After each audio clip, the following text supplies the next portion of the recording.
In our lives, all of us have to make really difficult decisions from time to time. Sometimes we make the right call, and other times we don't.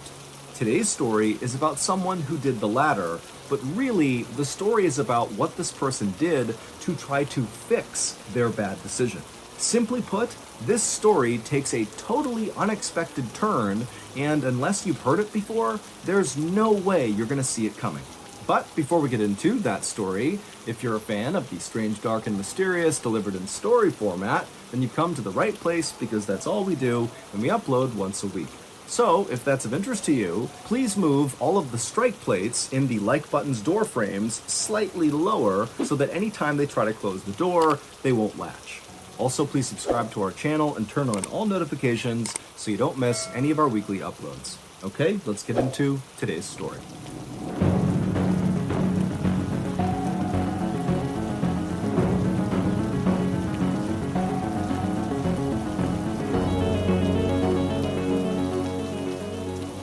On a cold day in January of 2017, a 26-year-old man named William Hargrove paced anxiously back and forth inside of his tiny bedroom.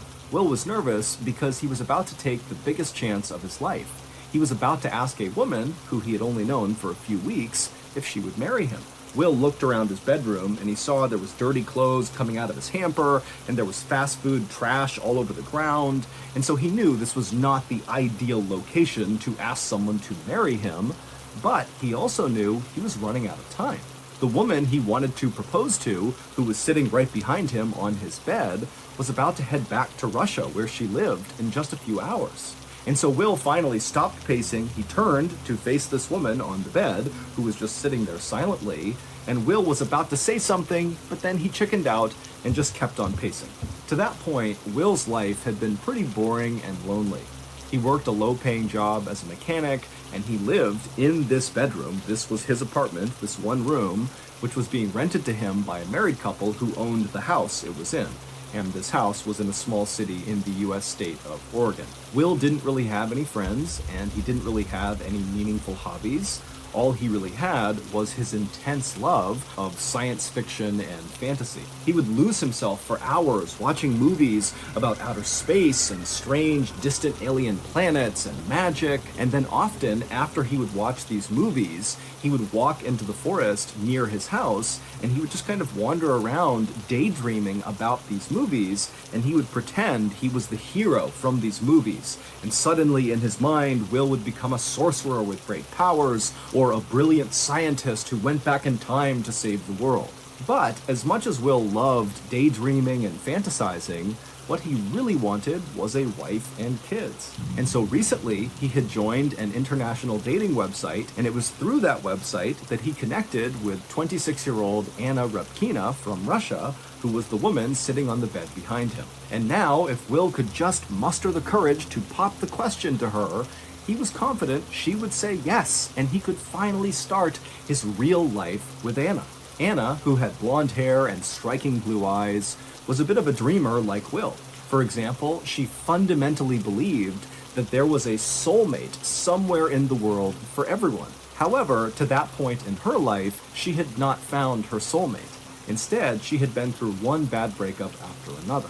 But a few weeks earlier, when a short, stocky, bald guy with a bushy goatee, Will, had reached out to her on an international dating website and invited her to America to visit him, she believed it was fate that they were being brought together, and so Will had to be her soulmate.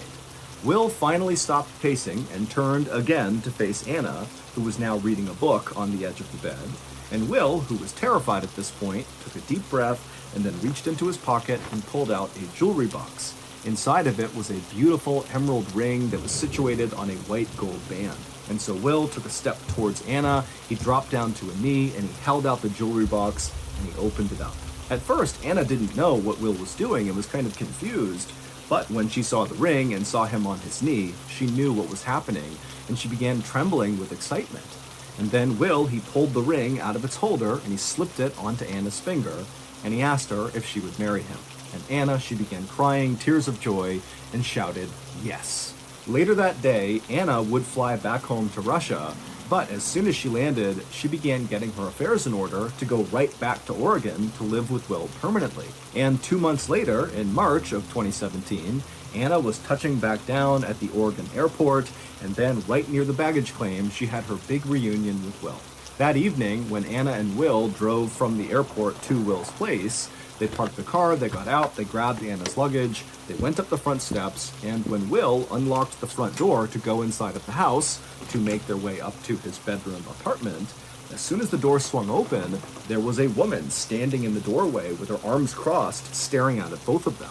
This woman was 34-year-old Michelle Chavez, and she and her husband were the married couple who rented the bedroom apartment to Will. Michelle had dark hair and piercing eyes, and even when she was being pleasant, she could be very intimidating. And right now, it was obvious she was not trying to be pleasant. And so Anna, who sensed something was wrong here, kind of awkwardly said hi to Michelle, but Michelle, she just glared at Anna and said nothing, and then looked from Anna to Will and said, "Will, I need to talk to you." And then before Will could say anything, Michelle grabbed his arm and began dragging him through the house to the back. And as Will is kind of stumbling along after Michelle, he tried to be calm and told Anna, "Just go ahead and take your stuff up to the room. I'll be up there in a minute." And so Anna, she's very confused about what's happening here. She does not understand this dynamic at all, but she began taking her suitcases and marching over to the side of the house where Will's bedroom was. And as she did this, she could hear on the other side of the house, Michelle really yelling at Will, but Anna couldn't make out what Michelle was actually saying.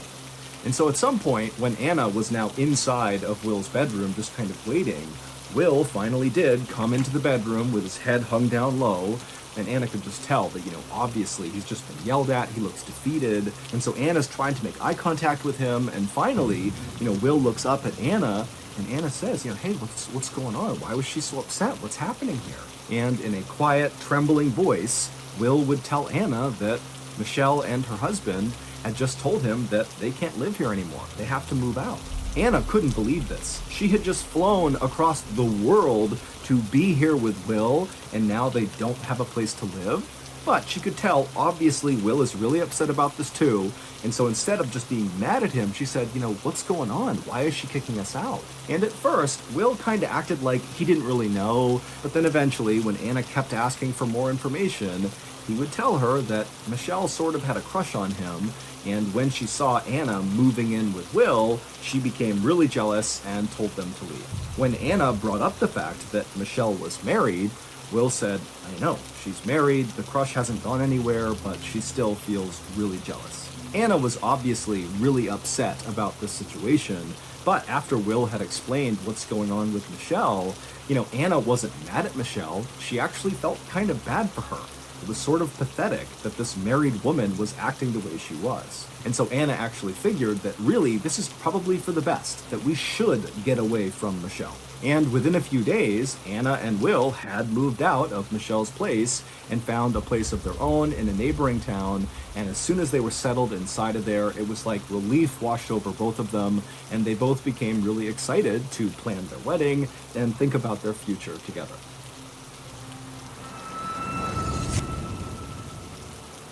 Thank you to BetterHelp for sponsoring today's video. When I was younger, mental health was not really a topic that got talked about out in the open. It wasn't taboo, but it certainly wasn't as mainstream as it is today. And that's great that it's mainstream. We want society to see that mental health care is a critical part of our overall health. But no matter how mainstream mental health care becomes, I can tell you from my own personal experience with depression that going from hiding your feelings or ignoring your feelings to actually taking action and seeking out help can feel impossible. It doesn't matter how many times society and family and friends tell you that you should take care of your mental health. Ultimately, it will always come down to you and whether or not you feel comfortable and have the courage to seek out help. For what it's worth, after I sought out help for the first time, all that fear and anxiety around the act of getting help was replaced with relief. It felt like I was taking care of myself. Obviously, help can come in many shapes and sizes, and one size does not fit all. But if you're someone who's struggling right now and you're not taking action to fix that, I would highly encourage you to get therapy through BetterHelp. BetterHelp is a highly reviewed online therapy platform, which means you can get the help you need from the comfort of your own home.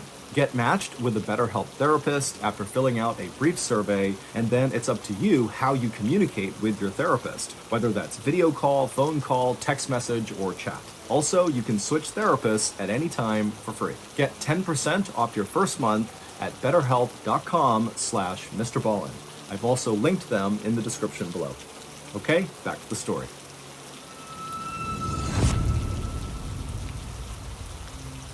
A few weeks later, on March 25th, 2017, Anna woke up early and put on her beautiful, simple white wedding dress that she brought from Russia, and then she and Will piled into his car and they headed to the beach. The couple had decided to go with a very simple, intimate outdoor wedding ceremony led by an officiant. An officiant is someone who can legally conduct a wedding. When the couple arrived at the beach, Anna hopped out and immediately began walking over the sand towards the water, and Will stayed back to call the officiant because he didn't see him anywhere.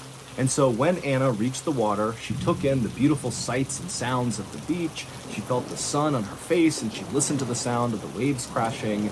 And it was like suddenly she realized how lucky she was. I mean, this wedding day was turning out to be perfect when over the past couple of weeks, she wasn't sure if it was even going to happen. Even though Anna and Will had left Michelle's house and had no contact with her, over the past couple of weeks, Michelle had become a sort of thorn in their side, sending Anna all these really threatening messages, things like demanding that Anna share Will with her, or else she'll do something awful. And so Anna is thinking that Michelle is going to find a way to sabotage their wedding, but here they were on the beach, about to get married, with no Michelle in sight. And so at some point, Anna looked along the beach and saw a little bit farther along were the two friends that she and Will had invited to be a part of their wedding. And so Anna ran over to them and she hugged them and began chatting with them. And as she's chatting, she looks up and she sees Will coming down onto the beach, and he's on his cell phone. And Anna can't tell what he's saying. He's too far away, but it's obvious there's something wrong. And by the time Will actually got up to the group, he had hung up his phone, but it was very obvious he was really upset. And as soon as he reached the group, he would announce to Anna and their friends that the officiant was not going to be able to make it. And so unfortunately, the wedding was off, at least for now. Now, Anna was totally crushed by this, but she could tell Will also was totally crushed by this. And so instead of crying and making Will feel worse, Anna put on a brave face and told Will, "Don't worry about it. We will find another officiant. We'll reschedule this. It will be fine." And so Anna and Will's friends, they said bye and they headed their way. And Anna and Will had a very somber walk along the beach back to their car. But on the drive from the beach back to their apartment, they would stop at a fast food restaurant, McDonald's, and they would get some food. And by the time they had made it back to their apartment, they were laughing about how ridiculous it was that they were eating fast food in their wedding clothes. A couple weeks later, Anna was still in the process of rescheduling their wedding, and she was starting to feel very frustrated with Will. Over the last week or so, Will, instead of helping her with the wedding, was spending much of his time outside of the apartment, pacing around, chain smoking, while talking to someone on the phone. Now, Anna didn't know who he was talking to, but based on how stressed out he seemed, Anna assumed he had to be talking to either Michelle or talking to someone else about Michelle. Regardless, Anna knew this had to, in some way, be connected to Michelle. However, whenever Anna would approach Will and ask him why he was so stressed and whether or not he was still in contact with Michelle, Will would try to change the subject, or he would just clam up and not talk at all. But finally, on April 16th, so 3 weeks after the couple's first failed wedding attempt, Will would approach Anna and ask her very sheepishly if she would come with him on a walk through the woods, because he had something important he wanted to tell her. Now, Anna knew that Will loved walking in these woods. He still went off and daydreamed after his movies, and so she knew that if he's asking her to go out there to talk, that this was going to be a very serious conversation, most likely about Michelle and whatever's going on. And so the couple piled into Will's car and they drove to the parking lot right near the woods. They got out, they hopped on a path, and they began walking into the trees. And for a while, they didn't really talk to each other. They just walked quietly side by side through the woods. But at some point, Will began to slow down and then finally came to a full stop, at which point Anna stopped too, and she turned to face him, and when she did, Will paused for a moment, and then with a shaky voice, told Anna that he felt like they rushed into their relationship and he wanted to call off the engagement. Anna was so caught off guard and heartbroken by what she was hearing that she couldn't say anything. She just stood there in stunned silence and then finally just turned around and stormed off away from Will deeper into the woods until she was out of Will's sight. The next day, when Will woke up, the first thing he did was pick up his phone and text Anna. But Anna didn't write back. And so as Will is laying in bed, he couldn't help but feel this overwhelming sense of regret about the decision he had made the day before. He wanted Anna back. So, over the course of the next several hours, Will would send Anna a series of increasingly more desperate-sounding text messages, pleading with her to just talk to him, please. But she didn't respond to any of his messages. And so Will decided that the only way he could get Anna back would be if he did something big. So he hopped out of his bed, he grabbed his cigarettes, he went outside, and he began pacing and chain smoking, trying to come up with whatever big idea was going to get Anna back. And at some point, an idea came to him. He would do what he had seen heroes do in several of his favorite science fiction and fantasy movies. He would use time travel to go back in time and get Anna back. Feeling totally energized by this idea, Will ran back inside his apartment, he grabbed another pack of cigarettes, a six-pack of soda, and then he sat down at his computer and he scoured the internet for any information about how to build a time-traveling machine. And for the next 24 to 48 hours, Will stayed at his computer, chain-smoking and drinking sodas, drawing all these sketches of different time machine designs that he found on the internet. But at some point, after 24 to 48 hours, Will realized that no matter how good these sketches were, he lacked, one, the resources, and two, the knowledge and expertise of how to take this sketch and actually make it into a real physical time machine. And so feeling totally frustrated, Will took a sketchbook and threw it, and then lay down on his bed, feeling somewhat defeated. But as he laid there thinking about Anna, he had another epiphany. In other science fiction and fantasy movies, sometimes the heroes didn't need to use time machines to go back in time, they would use magic. And so suddenly Will decided, oh my goodness, I need to find the right magical spell that will allow me to travel back in time and get Anna. And so once again, he ran back to his computer, continued chain smoking and drinking sodas while scouring the internet looking for the right magical spell that would take him back in time. And several times he communicated with strangers on the internet, telling them that he would sell his soul to them if they could give him the right spell. And then any time he thought he found the right spell, he would close his eyes and chant the words out loud, and then open his eyes only to realize he was stuck in the present.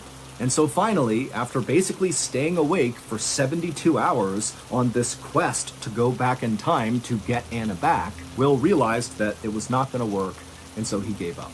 The next morning, on April 19th, so this is 3 days after he broke up with Anna in the woods, Will heard a knock on his front door. And when he opened the door, there were 2 police officers standing there. And when Will asked them, what's going on, they told him that they actually needed his help, and would he mind coming to the station to talk to them. And so Will, he was still totally exhausted from not having slept over the last 3 days, but he of course agreed to go. And when he got to the police station, he was led into a small interview room, and he sat down behind this metal desk in front of the other 2 officers, and he asked them, what can I do for you? And one of the officers eventually asked Will if he had recently eaten at a Kentucky Fried Chicken restaurant. That's a fast food restaurant also known as KFC.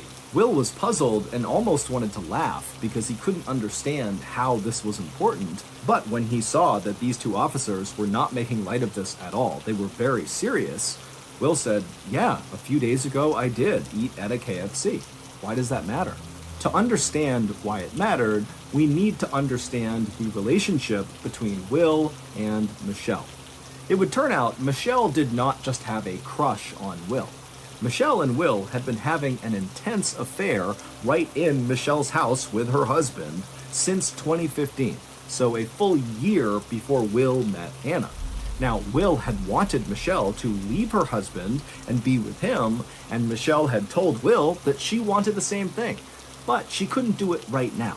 And so, to show Will that she was serious, that one day she would be with him, she gave him her wedding ring, which was an emerald stone sitting on a white gold band. It was like a promise ring, that this is my token to you to show you that one day we will be together in public. But as time went on, Michelle didn't really show any signs of trying to leave her husband, and so Will started to wonder if he was just kind of letting his life slip by. Because remember, Will really wanted a wife and kids, and it was starting to look like Michelle was not going to give him either of those things. And so that was why Will went on that dating site and contacted Anna, and then when he learned that Anna wanted a family too, he had asked her to marry him. The ring that Will gave Anna when he proposed to her was the same ring that Michelle had given Will. Her wedding ring, the promise ring. And so when Michelle saw that ring on Anna's finger on a Facebook post that Anna made about having been proposed to by Will, Michelle was enraged. And then, just a few weeks later, when Anna showed up at Michelle's house to move into Will's bedroom with him, she grabbed Will, dragged him to the side of the house, and said, "You need to choose right now between me and Anna." And because Will couldn't come up with an answer, Michelle kicked him and Anna out of the house. However, over the following weeks, despite Michelle having booted them from her property, she could not let go of her jealousy of Anna and her love for Will. And so she sent Anna all these threatening messages on Facebook demanding that she share Will with her or else, and she began incessantly calling and texting Will demanding that he choose her over Anna. And so when Anna saw Will walking around outside chain-smoking cigarettes on the phone, Anna was right in suspecting that that was Michelle that he was talking to. But despite all this pressure, Will just could not make up his mind. He didn't know which woman he wanted to be with more. And so to buy himself some time, he had lied to Anna about hiring an officiant for their wedding on the beach. And then when they arrived on the beach and Will said the officiant had canceled, it was all a ruse. There was never any officiant. He was just trying to buy time for himself.